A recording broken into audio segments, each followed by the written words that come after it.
Off. Broadcast is now live. There we go. I guess we're live. Hey, everybody. How's it going? Welcome to The Helpful Entrepreneur. We got John Fortin with us tonight, Mr. Entrepreneur from a few years back and whatnot. So you can see you got a few people here already. Thanks for joining us. All good. And Dave from Hidden Freedom. Hey, guys. How's it going? Good to see you guys. Thanks for joining us. So, okay. This is a friend of mine, John. Hopefully you guys can see and hear us okay. Let's see. South Padre Island is awesome. It is a lot of fun. Absolutely. So we're going to talk about John's adventure tonight as being an entrepreneur. This guy, he started his own yoga business a while ago, and he travels the world doing yoga, and just crazy fun stuff. He's got the stories. We've been friends since early university years, and those stories we're not going to talk about, but his entrepreneur stories we are. So, so John, welcome. Thanks for joining us tonight. This will be a lot of fun. Fun to be here. Hey, Rick. Hey, so when did you decide? Like, I know way back when you used to do the sales routine and whatnot. So when did you decide? Like, what made you or motivated you to say, okay, you know what? Got to make that leap. Got to make that jump from being sales guy into doing the entrepreneur thing. How'd that come to be? Trying to think back of exact dates, but about 10 years ago, I had an opportunity come up for a business investment in a yoga studio, and chose to accept the investment. Went through the process in a little bit of a crazy way. We can share more about that in a few minutes. But that started the journey. Was an investment in a business with no intention of actually being an active partner, an active part of that business every day. Right. So how did that business come to be? Like, okay. So, and then from that point too, what was it like? How did you expand into the yoga part?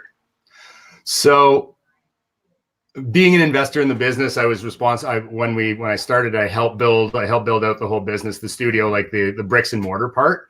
Right. And as I was doing it with two other business partners at the time, went through the process of setting up best practices, how things were going to work, and again, having invested in it, made sure at that point to protect my investment, being involved in it on a day-to-day basis.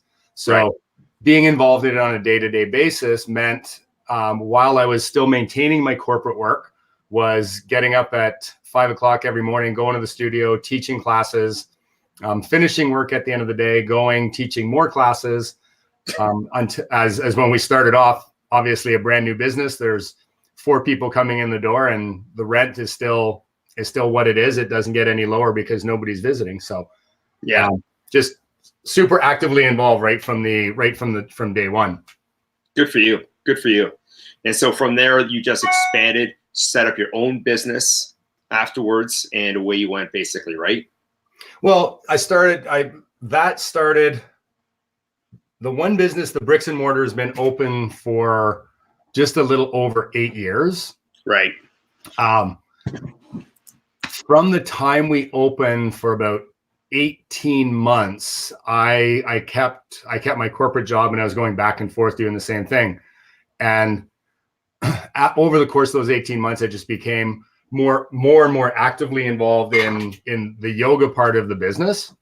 Good. And as that evolved, the corporate world almost became a conflict. It didn't make sense. It was you go and teach yoga, and then you go in the dog eat dog, and you go into the trenches. Yeah. So as that evolution took place, I made a choice that, you know what, I'm going to leave the corporate world and go do this. Yeah, I guess you got to that point where you're just like, okay, it makes more sense to focus on what I want to do myself, what I'm more passionate about and you were doing sales at that time, correct? Yes. Yep. Excellent. Okay. Hey, just wanted to go 2 seconds here and say hi to everybody that's showing up. Hey, Jose, and hey, Danielle, and hey, new friend, Hong Kong, and 1304. Thanks for joining us tonight. Life Ladder, how's it going? How's the snow out west? Minds in Motion, thanks as well. Hey, everybody, how's it going? Great to see everybody. Wow. Good. So we're just talking with John. For those who just arrived late, we're just at the early stages of him talking about getting out of the corporate world and moving into his yoga world. So if you guys have any questions at all throughout tonight, just post them. I'm going to do my best in order to try and put them underneath here as well, so John can answer them for you. But please throw them all out there. I'm going to try and get him to do most of the talking here. Okay, so I'm just going to direct him with a few questions. Anything else that he wants to talk about, and if you guys have anything, like I just said, throw them down there by all means. So what do you enjoy most now, John, about you being you having your own entrepreneur journey going on right now? What do you enjoy the most? It's a bit of an oxymoron, but I would say the freedom. Well, you had a lot of freedom doing sales before, if I remember you correctly. Probably two of the best careers that's out there is no kidding with you, entrepreneur or a salesperson. If you choose to stay applied to it. Yeah. And as a salesperson, I chose probably fun in priority over applying myself from time to time, and found myself being a different salesperson. So let's run this through then. Let's go back a few years then. So you were able to open up a Power Canada yoga studio, correct? Yes. One at first. Power Yoga Canada, yes. Okay, and how did that come? The first location that I opened. Okay, and then from there you had that one for what, a year or two before you opened up your second location? So I had that one, I guess about 2 years, and around the time that I quit. Right. The corporate world, I decided that one studio was awesome, but 2 studios would be better. Right. So as soon as I quit, I went on a journey and I started seeking another location. Although at that point, my original studio was still a fledgling business. Yeah. So as I went out to find the second studio, I also went out and found investors. Got it. And it took me about 6 months, 8 months to find a suitable location to set it up, or where I want it to be. And 2 or 3 discussions with investors that were going in a super positive direction, and then overnight seemed to stop. But then just kept going at it to make it work. What was the biggest obstacle, or what were the obstacles that you came across to open up that second studio? Finding a suitable location in an urban market or in a busy metropolitan market, right, is super challenging. So from experience from the first location that I had a fairly detailed list of criteria to be followed, or to try and follow. And in that process, trying to follow those tick boxes, finding myself, okay, yes, I've got this. I've got a location. This is going to be great. And going to sign the lease and finding out that somebody else did the night before. So very frustrating process that way. Yeah.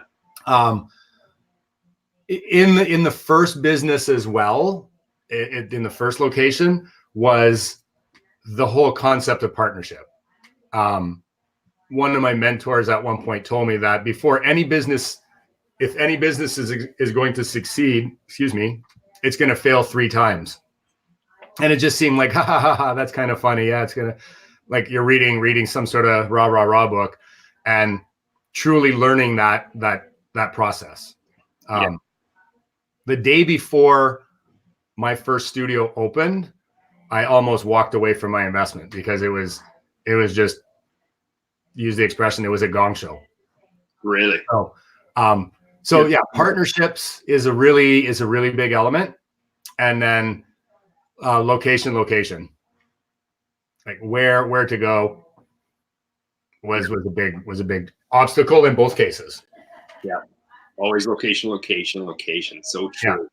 So, okay, give us a quick example, if you can, of a short story of the gong show that you had to experience. Like, us entrepreneurs always love hearing these stories. It makes us feel good about our ventures, right? So let's hear yours quickly.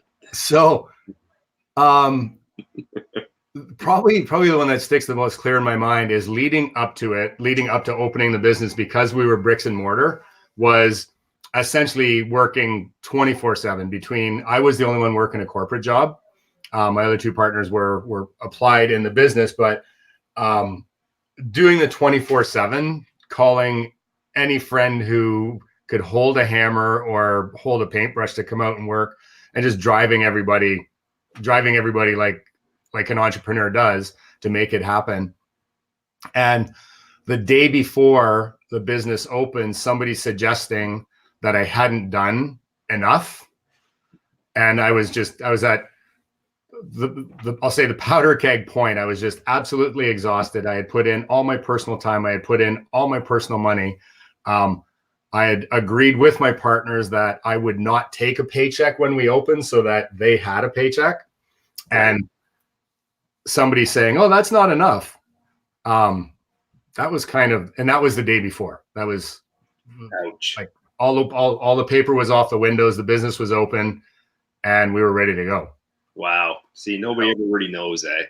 Yeah. Let's that you put into it. So, wow. All right. Life Letter's got a quick question for you here. How many employees do you have? And is it hot yoga or normal yoga?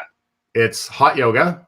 Okay. And we have a staff of teachers between the two locations of about 40 teachers and about 60 support staff. Good for you. Good for you. Hey, Vegan Fit, thanks for joining us tonight. Thanks so much. Thank you so much. So how long now have you had your two locations up till today? Like how long have you had them for? So one was 8 years in August and the second one was 5 years in September. Good for you. Good. That's amazing. Good for you, John. Now, obviously you've embarked upon other ventures as well in the yoga part. Give us an idea what you've expanded into in yoga.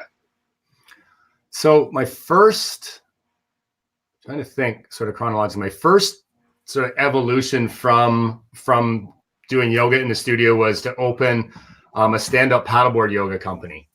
Okay. So I went just through the yoga world. You meet all sorts of different teachers. You meet all sorts of awesome other people who are entrepreneurs, and happened to meet a lady who was up on Georgian Bay, which is north of the city for people around the world.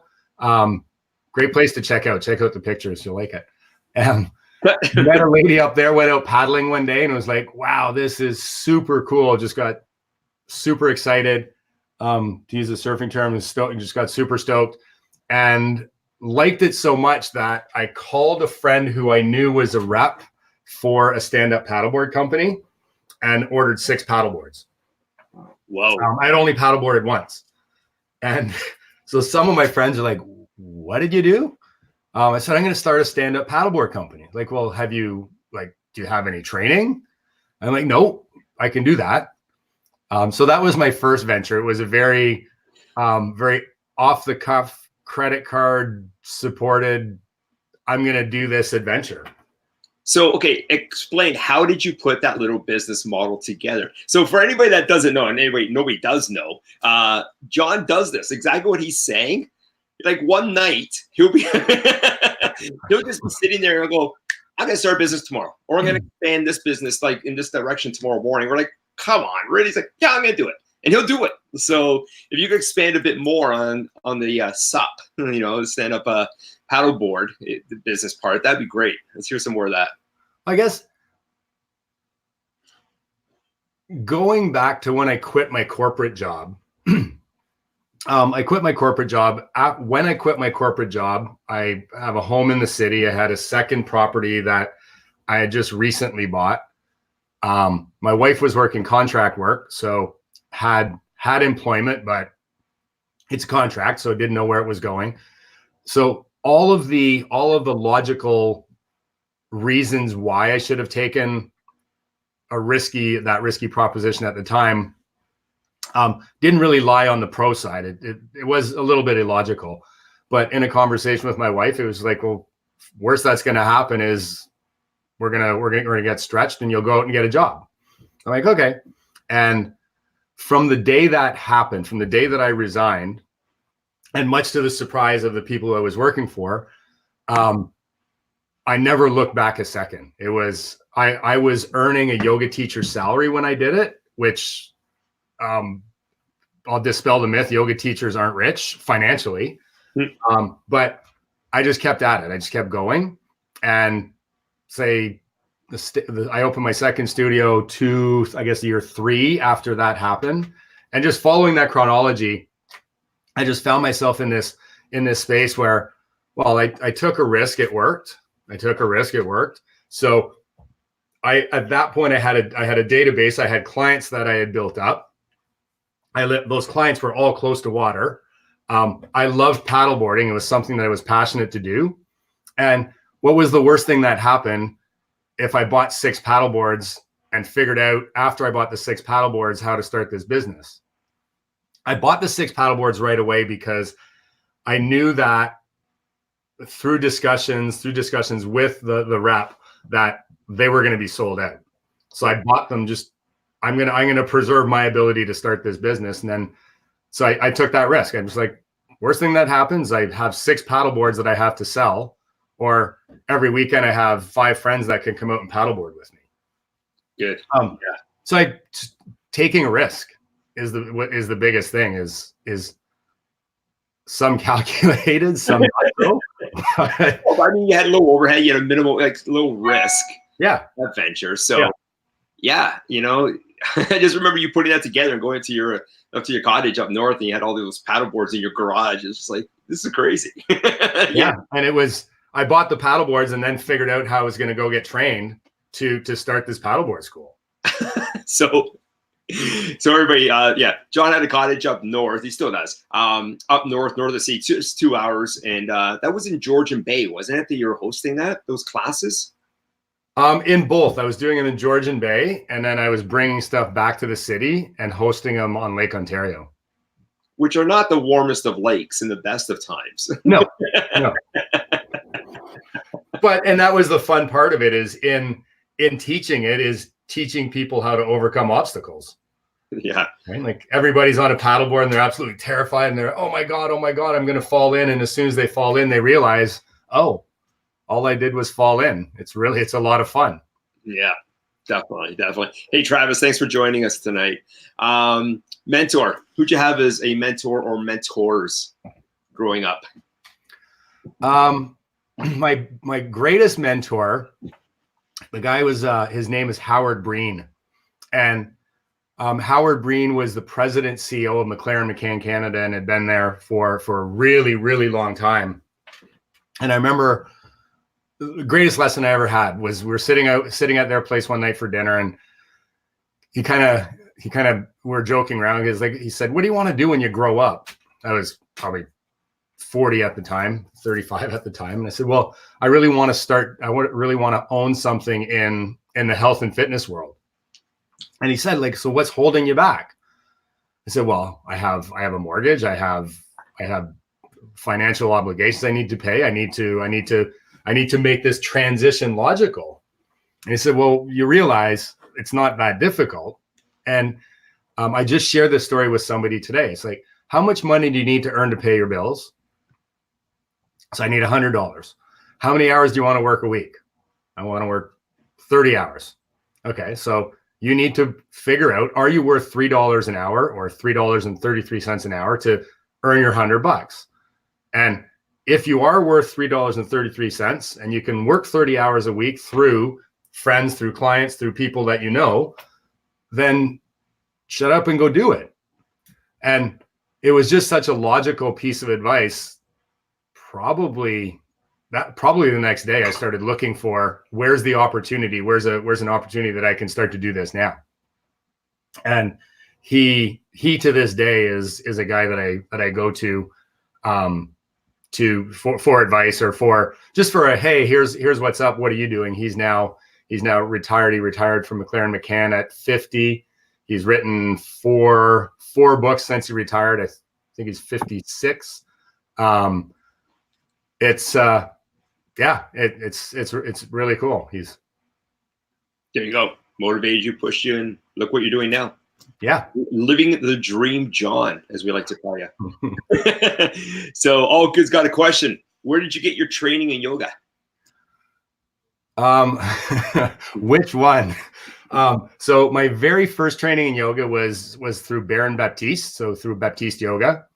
And from there, I've done several different trainings. So Baptiste is a power yoga type of practice, a very active practice. From that point, I did a hatha yoga training with a couple in Greece on a retreat. I've studied with Ramaswamy, who is If you're a yogi, is one of Krishnamacharya's longest tenured students. Studied with Ryan Lear, Ian Finn, Philip Urso. So I have probably over 2,500 hours of various teacher training, formal teacher training, studies, credentials, certificates that I've done to date. Impressive. The latest one I've done is the most exciting. So it's with what's happening in the 21st century, with all of us being driven, stressed, et cetera. I just finished a 500-hour yoga-based stress reduction program. So it's kind of the science behind yoga, how yoga works, why it works. And I just delivered a 200-hour program in that stream of thought of yoga, which is super exciting. Like the students left, they left jacked. They were so excited to, okay, I'm going to go home. I've got to share this because it's so logical, so passionate. Tony Robbins of yoga. There you are. I missed Tony Robbins because I was away training. I had tickets. Yeah, he came through. You're right. He came through here, I guess. That's right. Yeah, that is very impressive. Thanks, all good. And Tyler, thanks for the compliment. And guys, everybody, just scroll right up to the top. John doesn't have a YouTube channel, not yet, but his Instagram is at the very top. If you guys want to check out his Instagram page, and I'll probably post up other things, throughout the night if possible as well. Yeah, John, how else can people connect with you? You just verbally tell them right now. So best way to connect is one of my companies is called Buddha Off-Roading. And you can reach me at john@buddhaoffroading.com. Excellent. And you can see there's links to that on my Ski Yoga Guy page.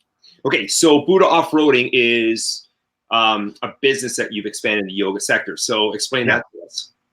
So my businesses here in the city they're two franchises. So under our franchise agreements, there's certain limitations of things that I can and cannot do. And rather than compete essentially with myself, what I did is I opened a company called Buddha Off-Roading to allow me to take the stuff that I'm doing within my studios, the stuff that has excited me outside of the stuff that's excited me outside of the studio, and create yoga retreats and yoga teacher trainings on a global basis. Nice. So the Buddha Off-Roading, sort of the Buddha being the suggestion of yoga, and the off-roading is all of my retreats that I do are done in a way where you're connecting. You're going off-road. You're connecting with nature. They're adventurous. They're adrenaline driven. You go and you discover the countries that you go visit when you do them. And you just recently got back, what, Sunday night, you said? Yeah, on Saturday. Where were you? Where were you on that trip, and where were you the previous trip just before that? So I was in Central America, in Nicaragua. And if you've never been to Nicaragua, it's an absolute hidden gem. Go visit and only tell the really cool people about it so that it stays the way it is. It's absolutely incredible. It's probably what Costa Rica was. Everybody says like what it was 20 years ago. Nice. Super raw and real. And then prior to that, I was in Rhode Island, studying down there. Good. And what were you doing in Nicaragua? Exactly what were you doing? You were down there for how many days? So I was down for 10 days this time, and I was leading the first relatively extensive module of a 200-hour yoga teacher training program. Wow. Okay, explain to where else have you traveled to then, and done what for your Buddha Off-Roading? So been quite a bit through the States, through quite a few locations in the States. Right. Canada, I do some stuff locally, but the more stuff I do local, the more local I need to stay. I've been to Central America now, this was my 7th time to Nicaragua. Been to Costa Rica. I was in Okinawa, Japan, and mainland Japan leading programs as well. Good for you. And so you're putting all these together. I mean, guys, this is like a true entrepreneur, like putting all this together. You're putting together the plans. You're getting the people down there as well, correct? Like you're selling the whole package of come on down and do the yoga training with me, or just hang out and relax with me, yoga, whatever it is. Correct? Yes. Yeah. Yes. And some of them are long thought out, and there's others that are, as you said, are kind of, oh, I've had too many glasses of wine, and I wake up in the morning and I've got 7 emails that I sent out the night before. It's like, okay, I'm going to do this. Let's go. Sort of where it all kind of started out. Was my first retreat I did was to Costa Rica, and I happened to go to a trade show, a yoga show, and they had this beautiful booth, and they had like palm trees, and they might have been serving some sort of fruity punch drink, and the person who was there happened to own a heli ski operation, and I'm a passionate skier, so had a connection there, and through that connection, I said, you know what, I'm going to host a retreat. And I gave him my credit card, and I put down a $10,000 deposit. This was in April. And the trip was going to be the following April. So I put it down. I put down my money, and I'm like, yes, I'm going to do a retreat. This is awesome. And then I left the yoga show, and a couple of days later, my yoga high kind of wore off a little bit. And I started to get on this self-doubt. Like, well, who am I to host a yoga retreat? I shouldn't be doing this. And I was running my business, so I had enough things to distract me, to keep me occupied. So I just kept going down that rabbit hole that I can't really host a yoga retreat. And once a month, I get a letter, or I get an email from the resort owner saying like, hey, send us some links, send us your advertising, we'll promote it for you. I'm like, oh yeah, I'll send that out, I'll get that to you. Kept doing that. And finally, beginning of December, he said, okay, yeah, you need to give us another 25% of the money. So I had to come up with another like $7,000 or $8,000.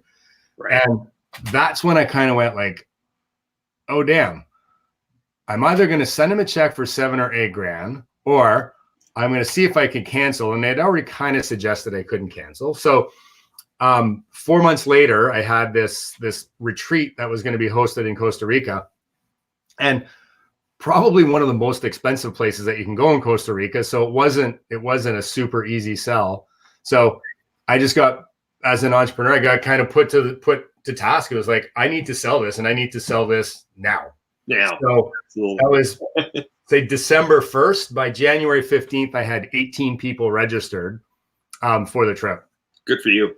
And that's where it started. And since then, it was just like, where do you want to go? It's like, okay. Like yeah. Okay. It's taking the risk. It's stepping outside of your comfort zone. Always taking that risk. As soon as you do, as I taught myself, as I learned, is as soon as you do, you're going to question yourself. You're going to go like, whoa, what are you doing? Like, you could lose here. You could lose big. Yeah. But it's, as an entrepreneur, you've taken the step on day one just to step out.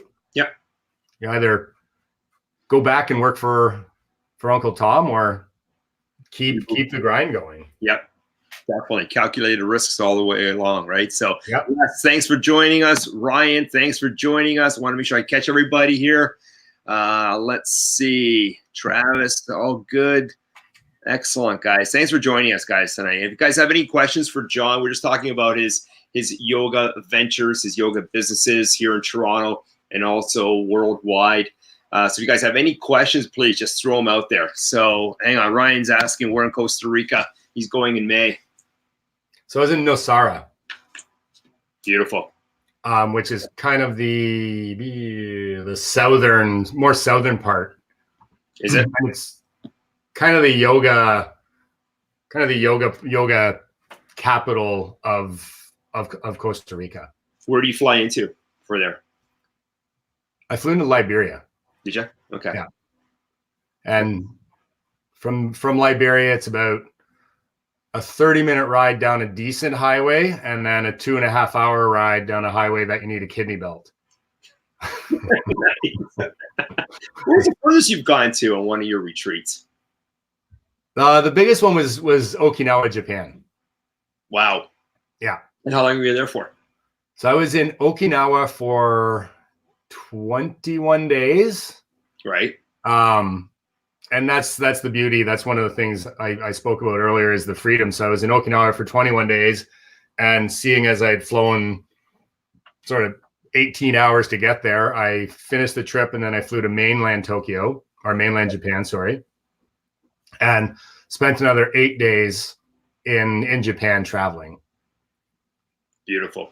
Beautiful. The freedom. It's a common thread amongst entrepreneurs. You know, it's one of the questions I always ask. What do you enjoy most about being an entrepreneur? And I think the number one answer is always freedom. Yep. And so it's great. It is. It is. So, all right, all good's got a question for you. Can you see that there on your iPad, or what kind of different kinds of breathing techniques? So in some of the trainings that I've done, I've focused a lot on specifically on pranayama. What now my focus is more on synchronized breath, synchronized vinyasa and breath. And there's one of the reasons behind that is a little bit more of the science and how synchronized breath is quite simple to teach. It's a form of pranayama that provides all the same benefits physically from a focus perspective. And it's commercially super, super easy to present and accessible. Going in a little bit more depth, if I was to sit down in a room of relatively new people doing yoga and start to teach alternate nostril breathing or Kalabadi breath or something like that, a lot of people are going to be like, whoa, that's way too out there. I'm out. The business of yoga being an oxymoron just in its terminology is still a business. So presenting something that provides the greatest therapeutic benefits in the easiest way. So answer to that is yes, I do introduce them. B, I don't spend a lot of time focusing or going into depth on them. Got it. You allow your students to do that themselves. I guide them very specifically. Okay. So that's the magic of pranayama. Pranayama is the main part of any yoga practice. But it's in one form. It's just in synchronized breath. Good. And synchronized breath. There's hundreds of scientific papers which show the benefits of it. So if we can provide something, say in the 21st century, that is extremely accessible to our students, then they will keep coming back. And if you can provide something that's super accessible and show them, hey, look at this. Beyond Google, there's a whole bunch of scientists at Harvard University that prove it, then it's even better. Got it. Well, apparently she likes your answer, so she says, thank you, John. Agree with you. Thank you, Ollie. Well, what motivates you? What gets you out of bed every morning? What motivates you? I feel that I'm part of an insanely amazing community, a sense of community, a sense of connection with obviously the communities that are part of my yoga studios, B, the communities that I've been a part of internationally, right, through trainings that I've done, and then C, also the entrepreneur community is going out there, having discussions, having the time to have passionate, connected discussions with people, in a way that just allows my mind to continue to think in new and exciting ways all the time. Yeah, I was gonna say, you find that exciting, like to get out there and meet all these different types of people, these different entrepreneurs, and everybody in your yoga community and whatnot. I mean, you're such a people person, right? And I know that about you. You must love that, doing that sort of motivate. That must motivate from within, of getting out there and speaking to all these people. Absolutely. Yeah. It's see that, and knowing that the product that I'm passionate about is what I'm practicing, is what I'm, again, yoga is an oxymoron, what I'm selling, that it's making a difference. Right. right? I'm people. providing a service that makes people's lives different. It makes people's lives healthier, happier, reduces stress, all of those things. Yeah, definitely. So how do you connect with most people? Is it all through the social media? Is it through Instagram? Because you have what, over 20,000 followers now, I think you have on Instagram? Yeah, on my personal page, my Ski Yoga Guy page, that is probably my primary way of evolving the business. Right.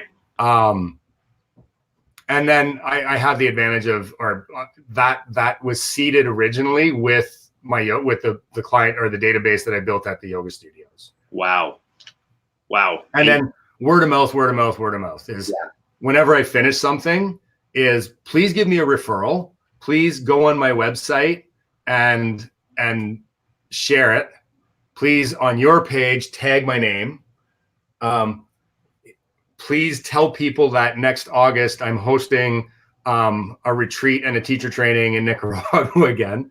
That was a drop, everybody. If you want to go on an awesome trip, just word of mouth. Business. Do it. Word of mouth, and social media is word of mouth in its own way. That's what our community is here for, by all means. Yeah. Go out there, let them know about you. So, any plans to start up a YouTube channel? Yes. When? When? Soon.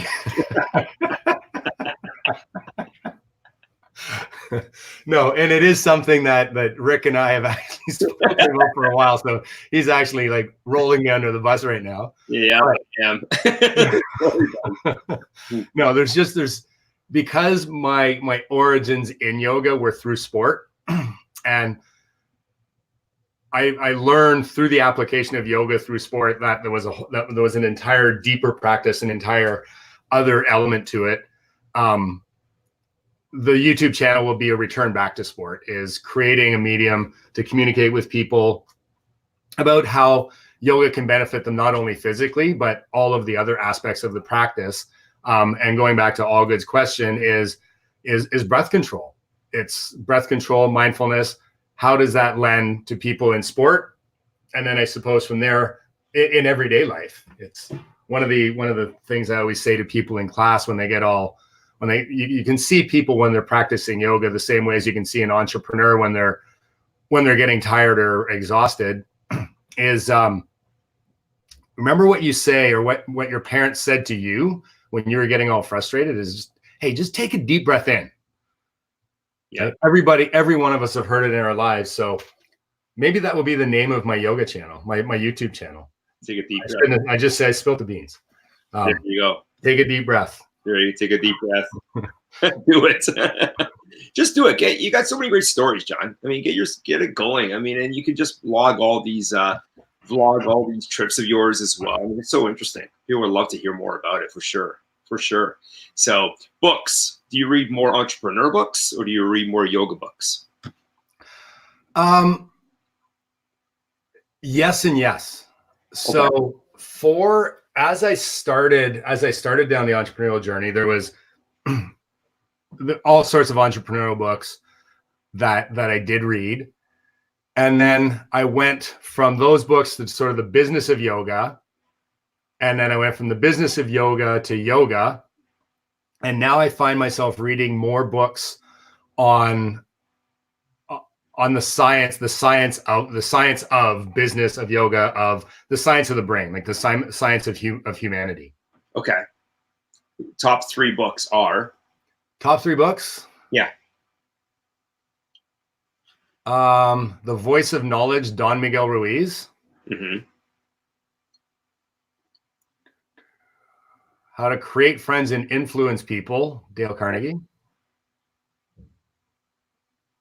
And Being Aware of Being Aware.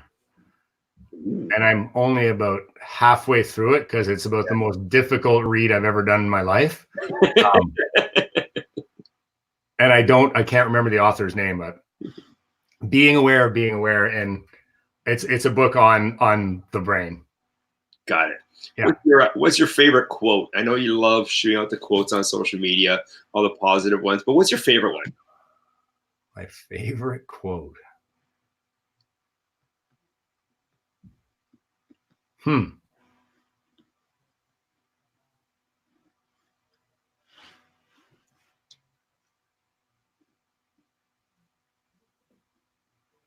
Do. Yeah. You want to get back to that? You could pass if you want. No, do the work. Do the work. Do the work. Yeah. Do the work. Or actually, probably no. Trust the process. That's a good one. That's a great one. Which applies in so many areas of our lives. Like, doesn't matter what you're doing. If you're training for a marathon, if you're learning how to ski, if you're doing yoga, trust the process. Yeah. So getting back to that, you haven't actually alluded into the fact that you have done marathons and you have done triathlons. Yes. Pretty impressive. Yeah. Very, very impressive. Yeah. You may recall what started it, Rick. Well, here's a little story, guys. So John and myself and 4 other guys, there were 6 of us, were up in Quebec skiing. Jose loves Quebec. That's where he's often nice and warm. And so we're out in Quebec at Mount Tremblant skiing, and we're doing a 24-hour relay race where we're constantly skiing, going down Tremblant for 24 hours. One of us on the team has to always be skiing for 2 hours. And the Saturday night, I just remember we're at this little pub, and the place is packed, and John's standing there, and no joke, smoke in one hand, beer in the other, and you had your big pot belly sitting there, and Hugh and I challenged you that you could not do a marathon in that upcoming year. And just right away, you just said, "You're on. I'll do that. No problem whatsoever." And nobody wanted to bet against you because everybody kind of knew that John's going to do it. And sure enough, within a year, he ran a marathon. And you were so out of shape during that time, but you did amazing. And then after that, you went into the Ironmans. Yeah. So, I kind of feel like I was that motivating factor initially to get you going and whatnot. And I'm so proud of you. You did so well afterwards. So, congratulations, man! It's so cool to hear.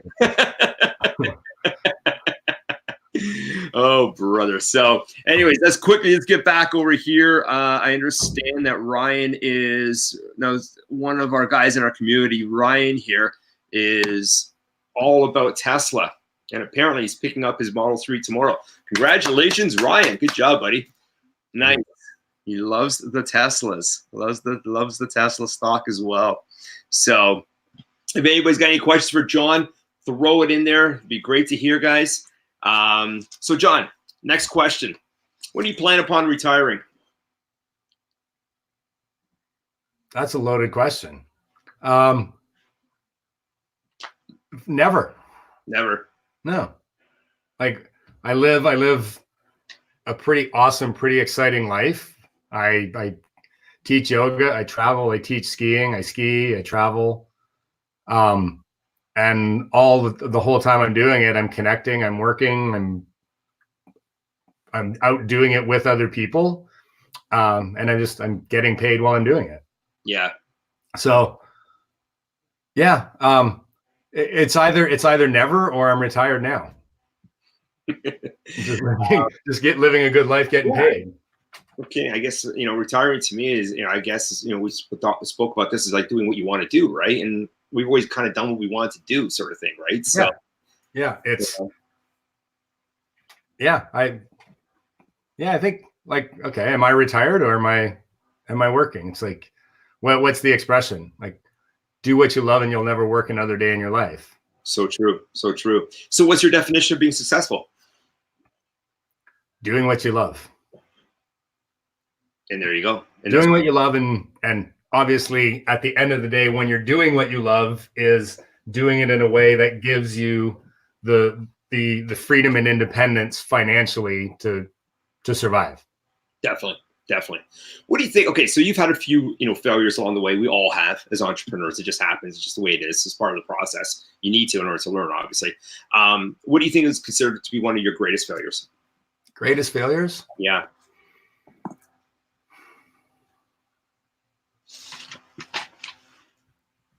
Oh, he's got to think of this one.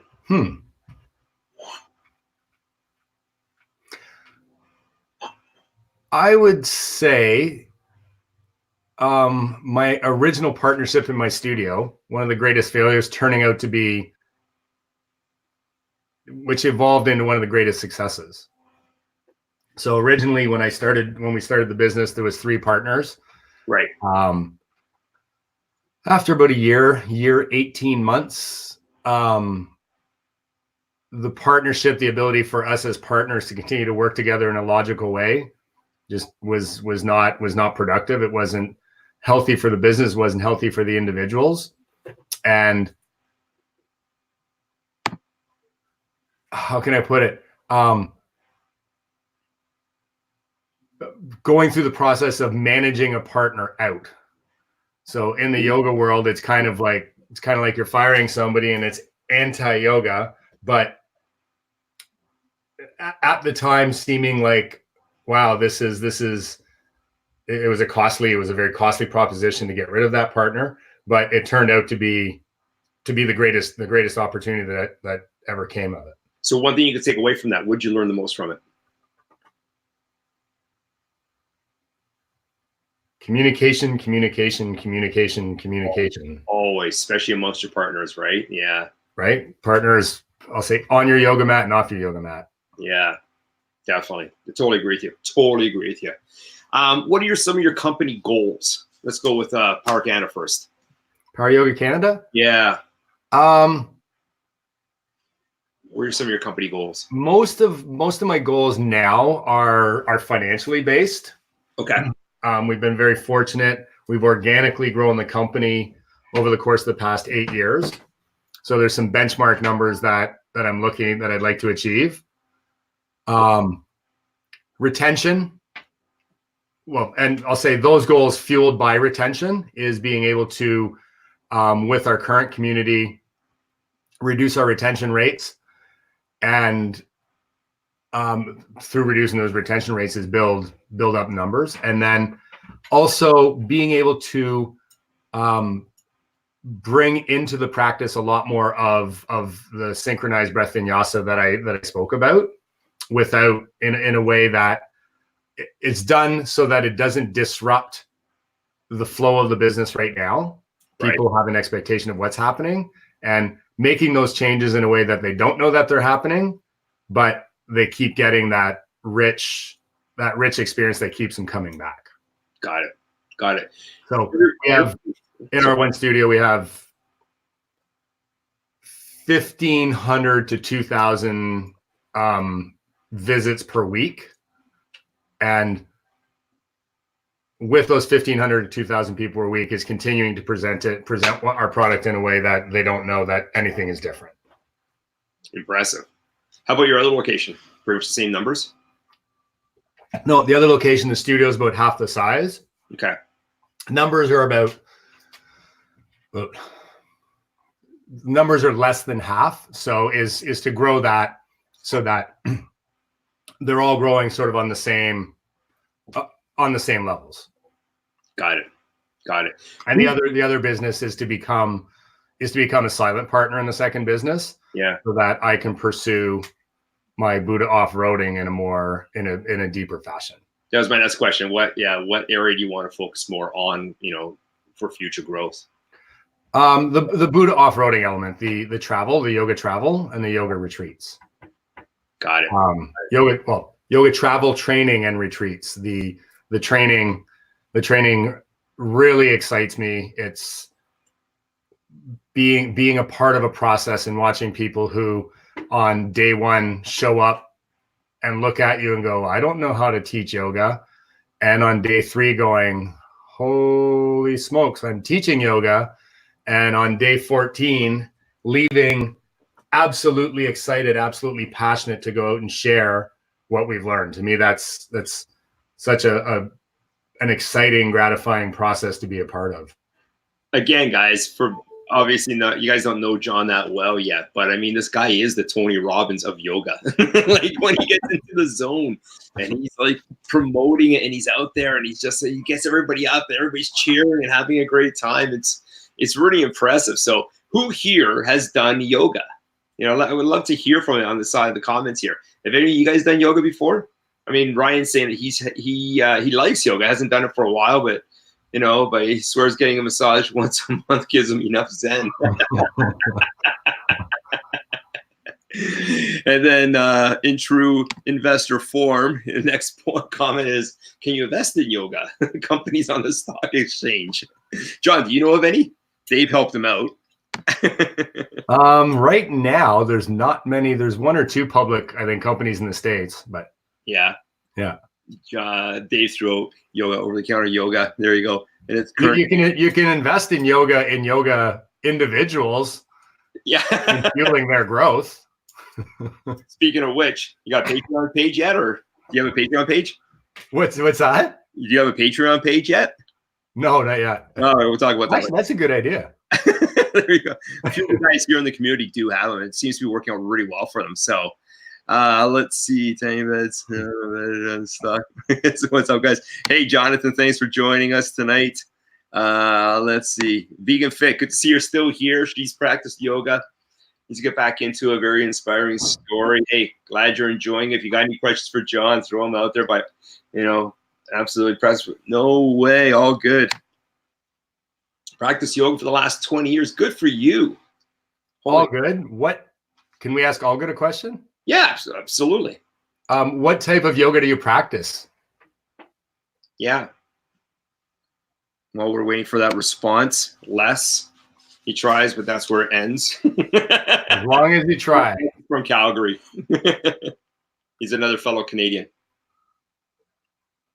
We have a few Canadians in our group. So, all right, what else would you like to tell everybody else here, John, about your businesses or about yoga in general? I guess on my yoga journey, one of the things that I've discovered is a couple of the misconceptions about yoga, misconceptions about meditation, and how those misconceptions have kept people away from it. Right. Give us an example of a few misconceptions. So meditation, for example, meditation being the basis of so many scientific methodologies that are followed today for stress reduction, for all of the things that are causing stress and disease in the 21st century, is the misconception that, and we've all heard it, I can't empty my mind. Well, yoga is not about emptying your mind. Yoga is about the ability to observe your thoughts and I'll put it super simply, about observing your thoughts. Okay. So many people miss out because that's the answer that's I don't know how many yoga teachers give. Oh yeah, yoga is about emptying your mind. Well, the only time your mind is empty is when you've moved on to another realm, which is beyond us.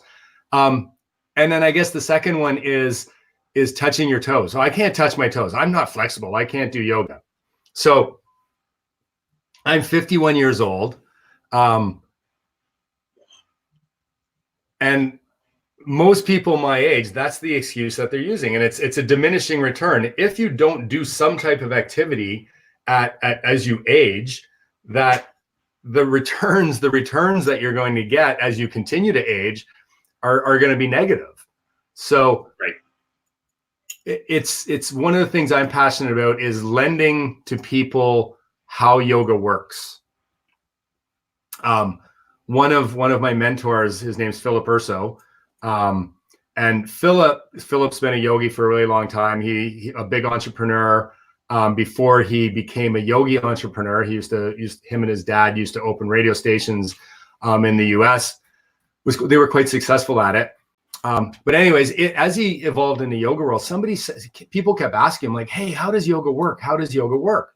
And he never really had an answer that he could give. He'd give him these frou-frou kind of space age answers that he wasn't really sold on. So as a yogi entrepreneur, what he decided he would do, he decided he'd go to Harvard and get a psychology degree and write his thesis on how does yoga work. So my passion, my what I want to communicate with people right now is how yoga works. And Olga, thank you for your answer. And that's how yoga works. It's moving your mind away from your stressful thoughts, which exists in the past and the future, and bringing them to your breath, which only exists in the present moment. And Rick, maybe you can share that quote. I'll share that quote with you, or that line with you, that if we can, over the course of our day, just when we get stressed, take a moment, take 3 deep breaths. Just notice the effects of taking 3 deep breaths. And if 3 deep breaths doesn't work because your mind is really wound up in something and you need to take 10, I'll go as far as promising you it will work. You can try and defy it. If you focus on taking 3 deep breaths, it happens.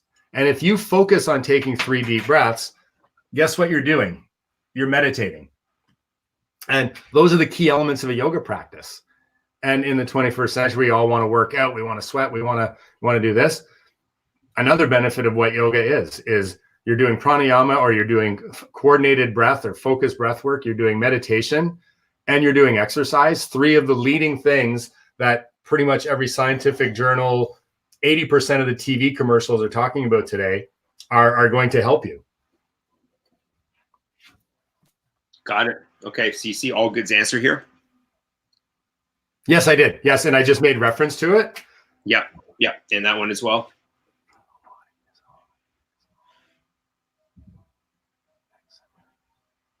Got it. Absolutely.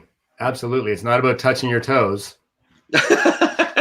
Not about touching your toes. Asana. And also, she mentions, it's all about observing your thoughts at the end of the day. Absolutely. And then Les jumps in and says he's a bad student. Very difficult to teach him anything. You're just resisting. Give in. So meditation, let's speak about that for a second. Do you feel that there's different forms of meditation? There are so many different ways to come into meditation. Okay. The most simple way is I'll give sort of 2 of the most simple ways, and I'll preface it by saying, again, misconceptions. People believe that to meditate, you need to sit in this crazy, contorted, legs crossed, arms on the back of your head. No, you just need to sit comfortably. Sit comfortably. If you need to sit on a chair, if you need to sit on a block, the only way you think you can meditate is to lay on your back on your bed, fill your boots. You do it. Meditation is not about how you're sitting or standing. So 2 of the easiest ways. One is focus on your breath. Focus on your breath. And that's the easiest way. Breathe in, breathe out. Just notice your breath in, notice your breath out. You can grow that practice. You can say, okay, I'm breathing in, I'm breathing out.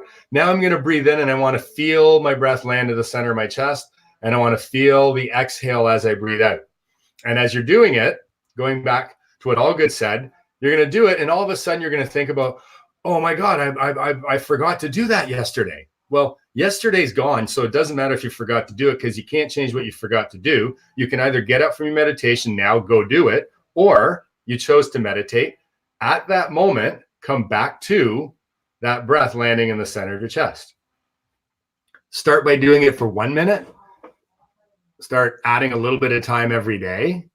And over time, you will find that if you don't do it, that somebody in your life is going to say, go do it. So one way is to focus on your breath. As you learn to focus on your breath, one that I find is kind of fun, actually, and it teaches you to call you out on your own thoughts and how silly they can be sometimes, is be a witness to your thoughts. So imagine I'm sitting here right now, and right here are my thoughts, and my meditation, I'm way back here, and I'm witnessing my thoughts. And what I'm doing as I witness my thoughts is I notice myself when I get involved in my thoughts. So I have thoughts going by, and imagine it's like Oprah's couch. My thoughts are going by. I'm like, whoa, whoa, whoa, sit down. I got to talk to you about these thoughts. And you start talking about these thoughts. And then in the back of your, in this witness state, you stop and you go, like, what are you doing? Like, what is this conversation about? And then you come back to your breath, you move forward. So those are kind of two forms of meditation that are very simple, very easy to introduce into your life. You can do them anywhere. There was for a long time where I would literally like when I get stressed, I'd go to my car, just sit in my car, roll the windows down, sit in my car and breathe. Really? Yeah. It's the best thing. It helps so much. Okay. Yeah. Another way, something that's super accessible to everybody, if you want to take a dive, is go to YouTube and search Yoga Nidra. And Yoga Nidra is a way to bring you into a deeper state of meditation. So they call it an unconscious awareness.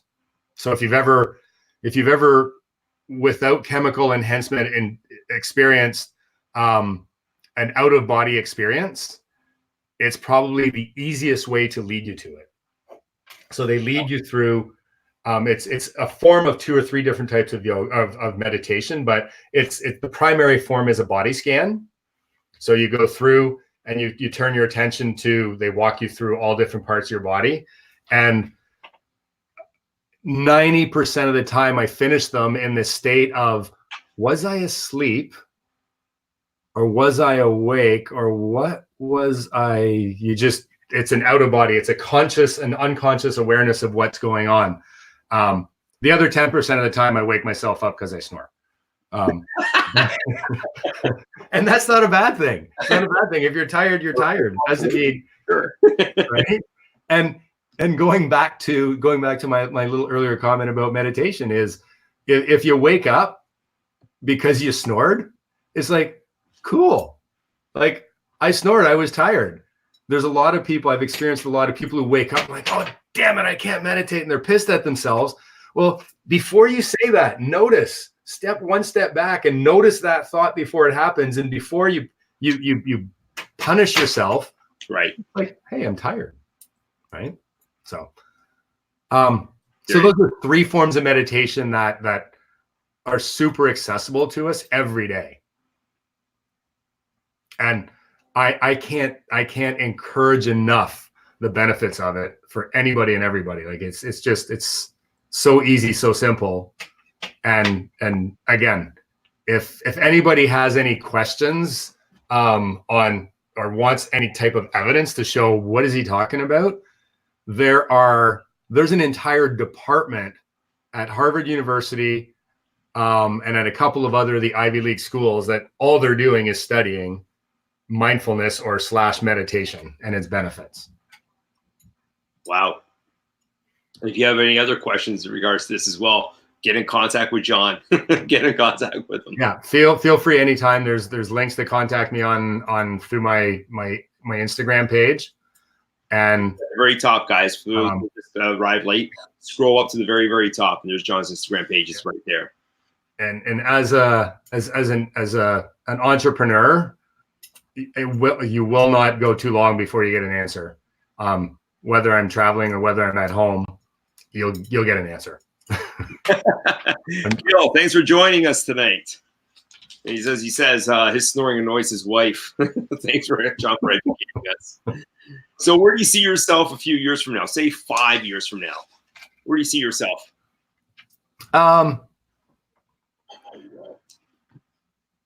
In the summer, hang out at my cottage for about 2 months. Right. The second 2 months of the summer, hanging out in Central America, surfing, teaching yoga programs. In the fall, back at my cottage for a couple months. As the winter begins, sort of following the winter as it begins, teaching yoga maybe in Colorado as I ski a little bit, teaching yoga and skiing and programs in Western Canada. And then once a year taking doing 1 or 2 programs abroad of teacher trainings, wherever they might be. Good. Dave is from Denver in Colorado, so maybe he'll come up to one of your classes.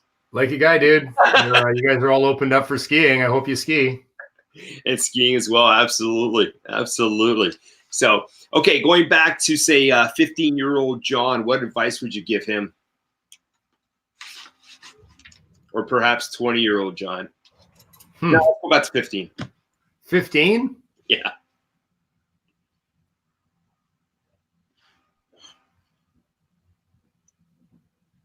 Wow. Good question. Let's say maybe just before you started getting into the entrepreneurial journey, what advice would you give yourself? Just do it. Yeah. Just do it. Yeah, I think that's the advice of a lot of entrepreneurs nowadays is like, just get out there and do it, You know what? My whole life has kind of been that journey is like, what's the worst thing that happens? Oh shit, it didn't work. Yeah. If you can't touch your toes, Hidden Freedom, touch your knees. Start with your knees, Dave. That's Dave.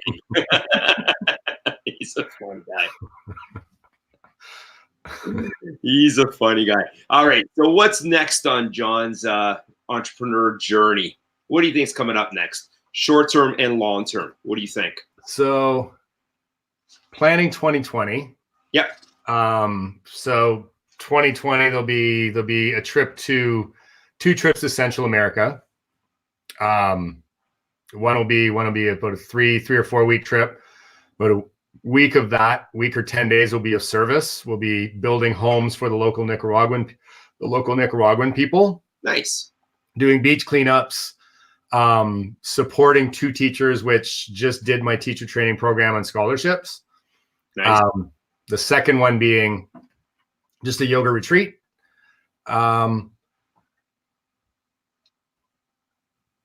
I have 2 family weddings this year that are travel weddings. Uh-oh. So happily going to those, but adding a few days to go mountain biking and doing some touring in those areas. And during the winter, I teach skiing, so I don't wander too far from home because it's one of my other passions. So teaching skiing, doing a bunch of private stuff, private yoga stuff with my ski clients that I work with. Right. And doing what I'm doing with my with the community that I live in the city, just sharing our yoga, being innovative in our programs, working with people to bring what helps them out. Yeah. So John, for everybody as well, John teaches at a really cool resort north of Toronto as well, a couple of hours in cottage country. Really beautiful place up there. And man, you're living the life. You are, you're living the life. It's cool. It's really fun. Really, really fun. Well, I'll say as an entrepreneur, the best thing I ever did was stop working the corporate world. Yeah. And taking that leap, right? Getting out there and actually taking the leap. Well, it's going back, and it's interesting you asked me that question, but it's just do it. Like just get out there and do it, man. That's it. Most of the world spends every day going, one day I will. And then you wake up one day and it's like, oh shit, I can't. Pardon my language, sorry.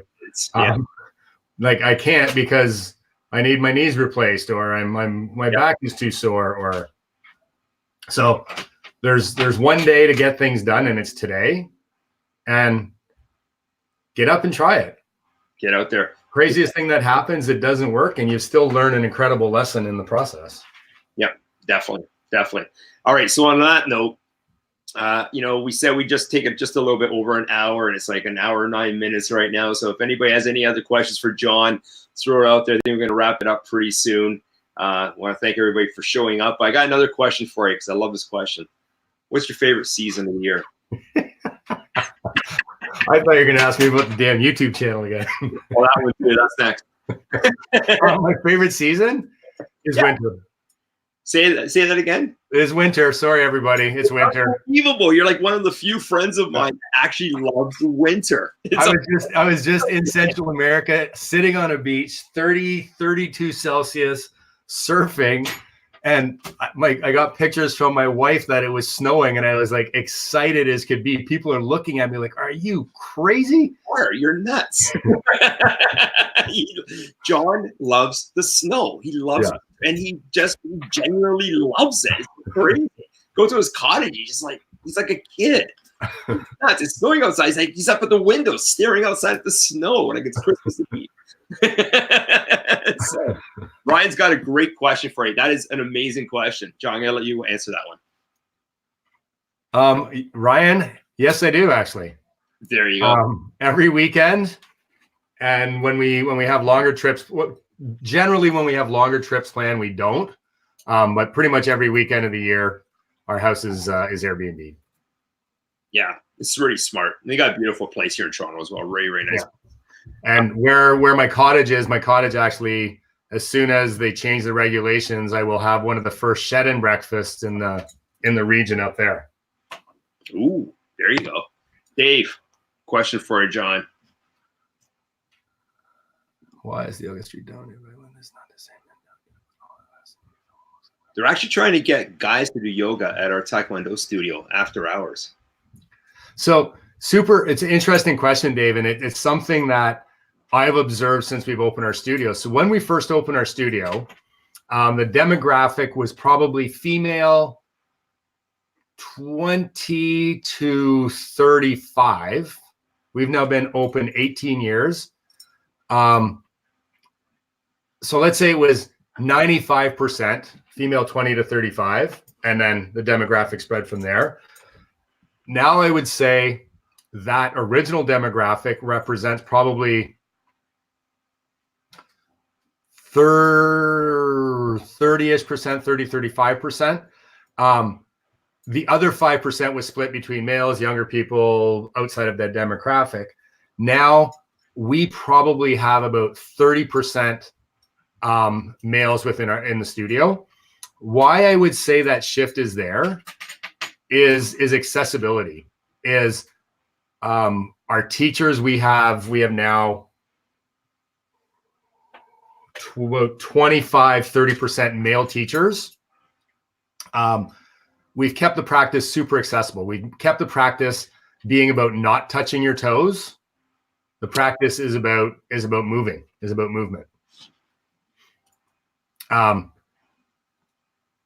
I would say the biggest thing is accessibility. Is to be honest, guys are scared to go into a yoga class. It's like, I can't go into a yoga class. I can't touch my toes. I can't do that stuff. So easiest way to do it is just not go. Wow. So providing an experience when people walk in the first time, they kind of go like, oh, it's not about touching my toes. Good to hear. All right, Ryan saying nice on the money side for Airbnb. And Jonathan, thanks a lot for joining us tonight. Says great info. Take care. And Gil's got a question for you, John. How many business managers do you stop and start?